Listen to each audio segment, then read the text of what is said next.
Hello, everyone, and welcome to another edition of MetsMusings. I hope everybody had a great week out there.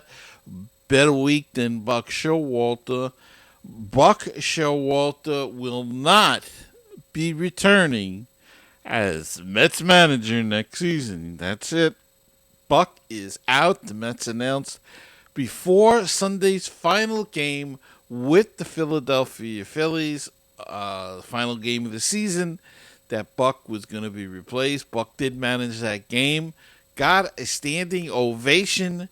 As he brought out the lineup card, his entire team came out of the dugout, stood on the field, and gave him an ovation. The stadium gave ovation. It was a very nice moment. But Buck Showalter is going to be out as Mets manager. And look, it's easy to say that, you know, he didn't do a great job this year, but it wasn't Buck's fault. Let's be honest about this. They had the injuries. They had the offense struggled. I mean, it wasn't all on him. The bullpen was terrible. It was a combination of errors that really uh, came to a head in June, and June really was the month that killed their entire season.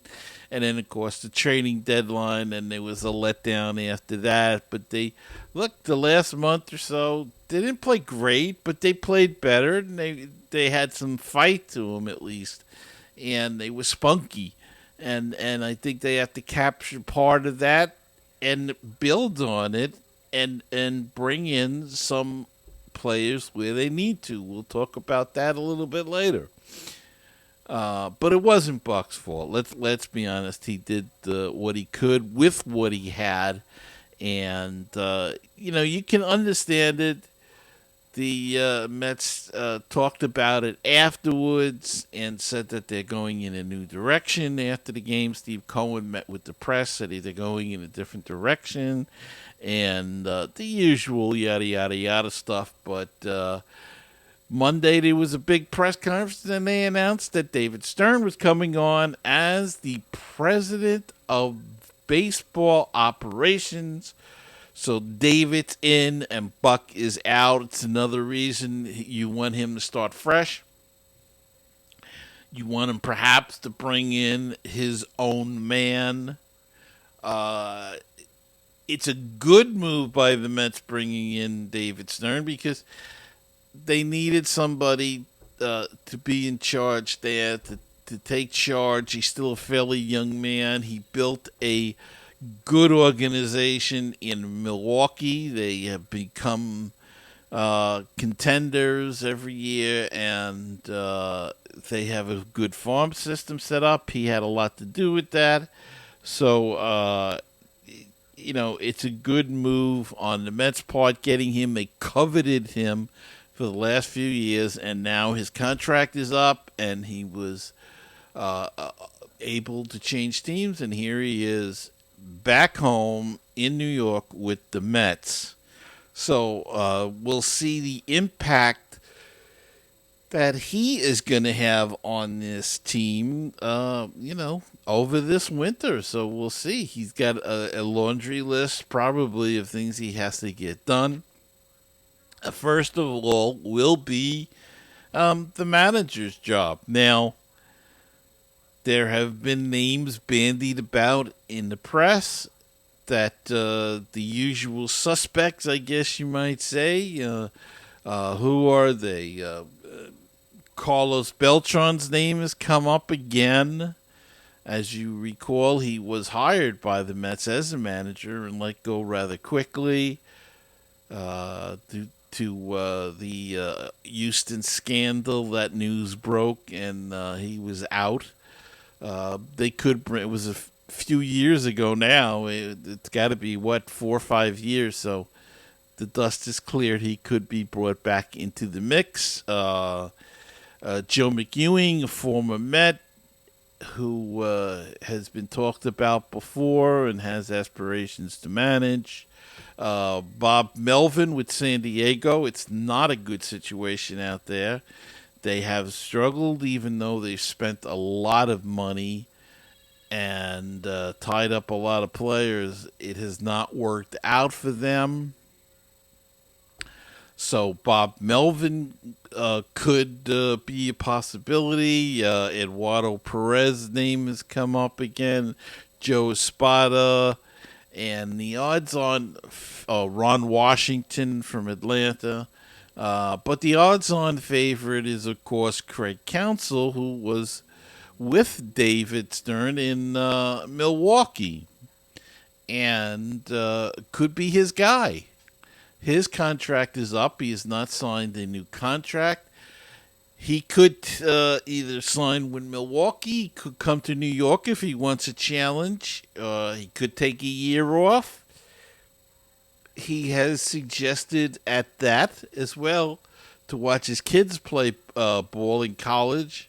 But the rumors are still that he may come and join David Stern here in New York. That we will have to wait and see definitely.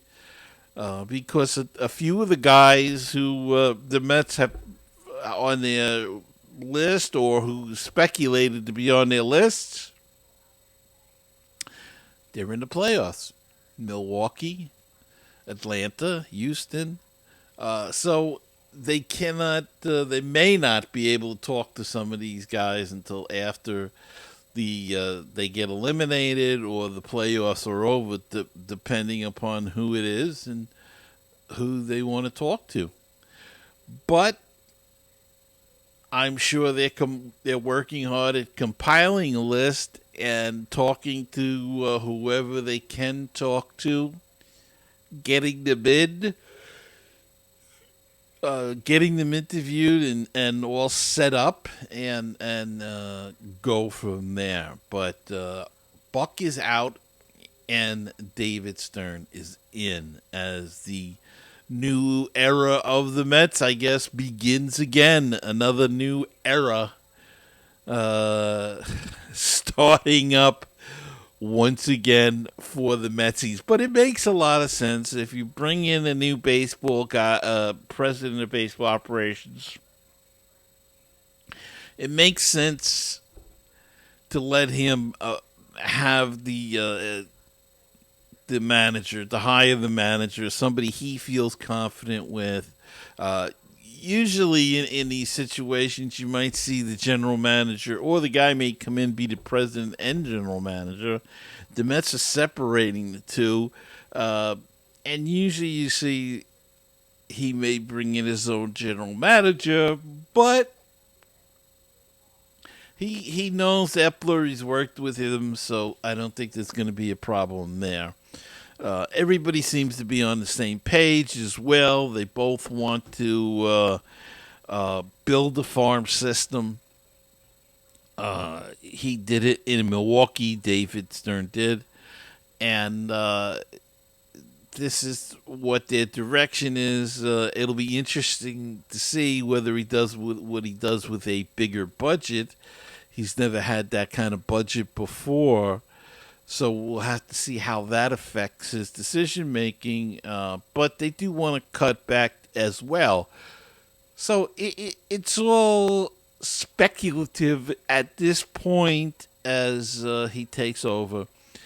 And it's only been 3 days or 2 days. So we'll see how it all shakes out.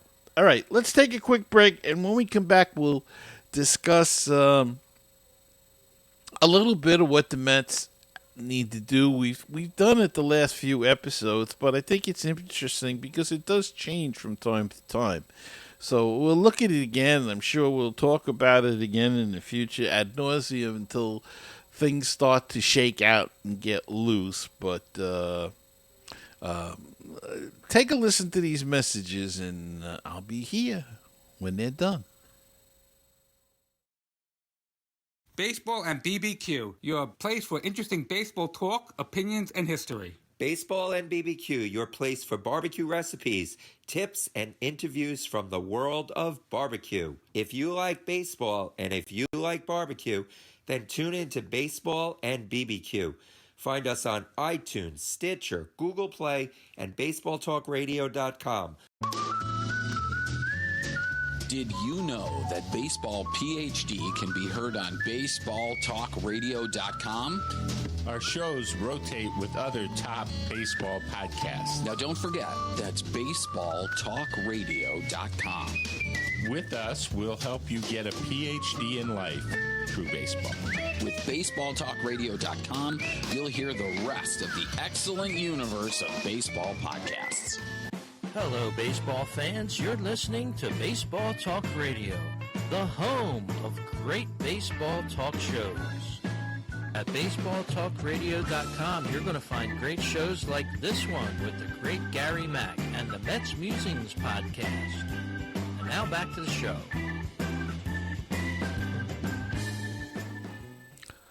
All right, we're back, and just some quick notes here.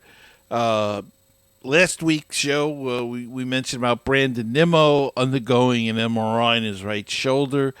He had it done. It revealed no rotator cuff damage. The team says they will keep an eye on it, however, during the winter, but they fully expect Nimmo to be ready to go in spring training. In fact, if the team were in a playoff race, Nimmo would not have been placed on the IL. So that's good news, and they'll keep an eye on it and see what happens. And Mets did a great thing. They honored, before Saturday's doubleheader, Friday night got rained out, of course, with the heavy rainstorm. The Mets honored the career of former second baseman Daniel Murphy. In addition to the video tribute of his 8-year career in New York, Murphy threw out the first pitch to his oldest son, Noah. Terrific honoree, a great guy, and it was very nice of the Mets to honor him in that way and allow his son especially to be there. It's really terrific. He officially announced his retirement from baseball. You remember he retired like 2 years ago, came back, played for the Long Island Ducks out here in the Atlantic League, got signed by the Angels to a minor league contract, did not make it back to the majors, but still, he can still hit. And, you know, he may make a good hitting coach someday if he decides he wants to get into coaching, and the Mets should be right on that bandwagon there, trying to get a guy, bring him back in spring training, let him work with some of the hitters and stuff. That's the way you do it. You bring back some of the old guys and something at 38. He's not an old guy, but I mean a retired player that knows the organization and knows the city and, can work with the players, has a history with the 2015 team. They wouldn't have been where they were without him that year, that's for sure. And, he'd be good to work with the young guys. So that's a bit of the Mets tidbits and news that's been showing up. What do the Mets need to do? Well, of course, we all know they need to do the starting pitching rotation. So far, the only ones that they have, I would say, in stone, if you will, is Kodai Senga and Jose Quintana. After that, it's kind of a crapshoot. I mean, we've had some good performances. Joey Lucchesi was terrific down the stretch. His last few starts in the towards the end of the season were very, very good.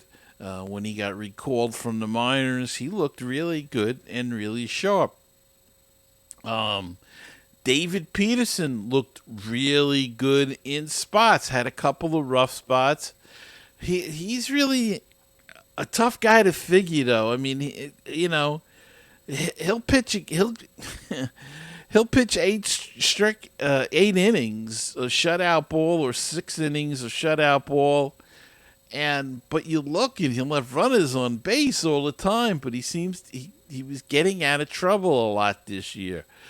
He's got to cut down that and cut down the walks. But other than that, he pitched very well. Tyler McGill, the end of the year looked great. His last game, what was it, 8 shutout innings or something he pitched, looked pretty fantastic to me. So he's got to get a mention. But they're going to need more than just 5 guys, as we've learned these last few years. You go through 7, 8, 9, 10 starting pitchers sometime. Jose Budo looked good at the end of the year, too. Had some terrific games. So those are other options. There is talk about bringing this kid Yamamoto from Japan.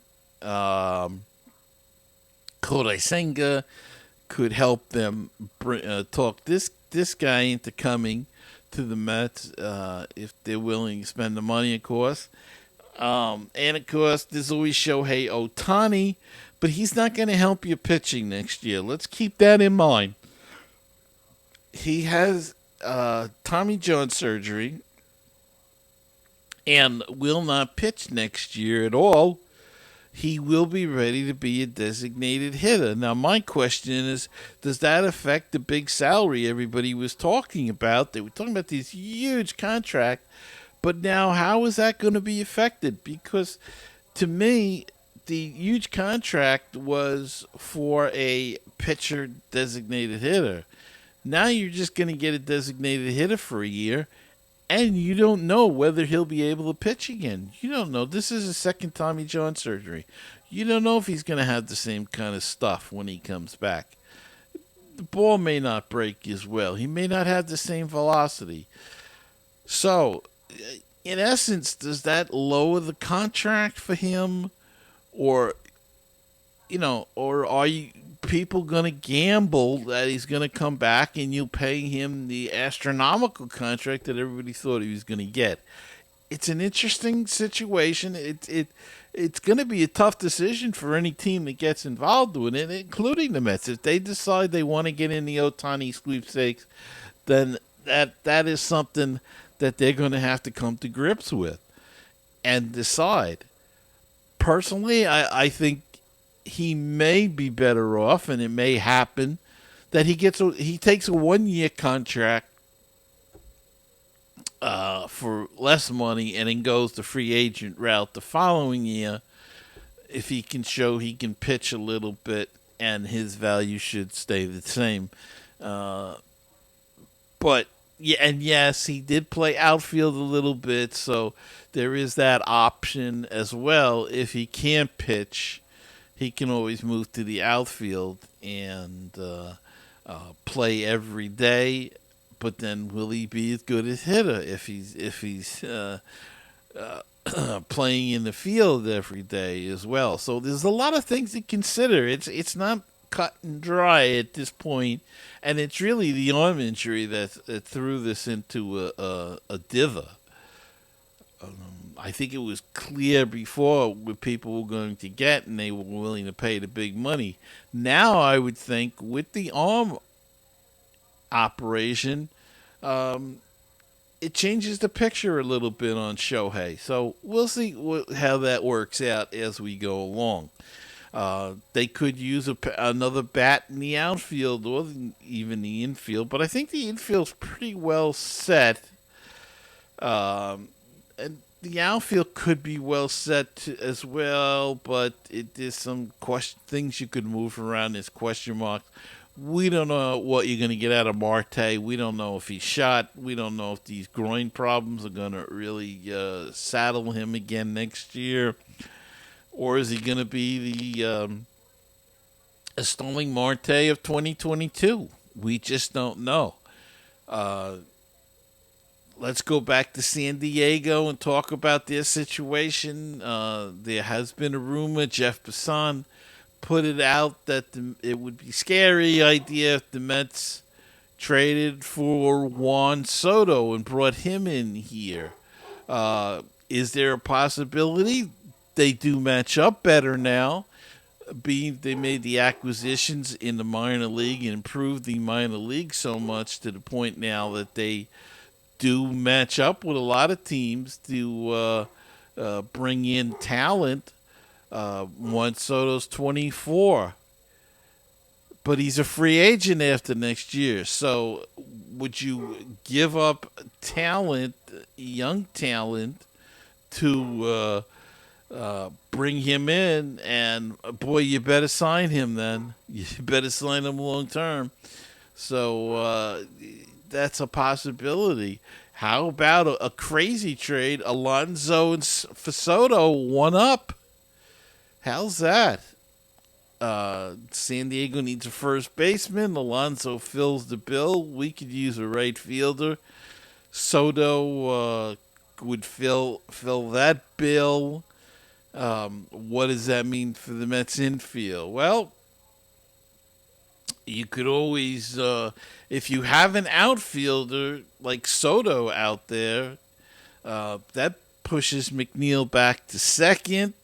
It moves Maurizio maybe to third, and you platoon Beatty and Vientos at first, and see what you get out of that.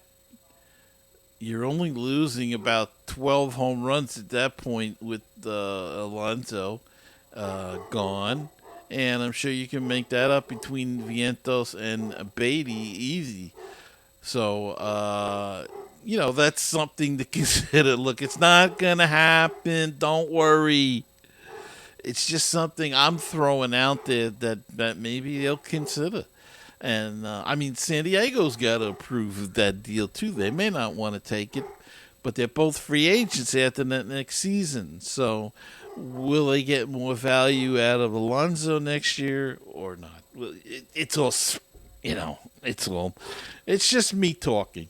So, that's pretty much all the news that's out there right now. One sad note, and we'll end on this. Joe Christopher, an outfielder from the 1962 expansion New York Mets, died Tuesday in Edgewood, Maryland. He was 87 years old. Came up with Pittsburgh in 1958 and appeared in 3 games in the 1960 World Series against the New York Yankees. He was selected by the Mets with their 5th pick in the 1962 expansion draft. Spent 4 seasons with the Mets and was traded to Boston. Spent a final season with the Red Sox in 1966. He had a .260 batting average career-wise, 29 homers and 173 RBIs.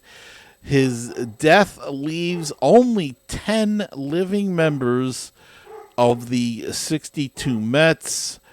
Craig Anderson, Galen Cisco, Cliff Cook, John Demerit, Rick Hersher, Jay Hook, Ed Kranepool, Ken McKenzie, Felix Mantilla, and Jim Marshall. So only 2 left of the 62 Mets. It's 61 years ago now. So they were young men then, and now they're had a long life, and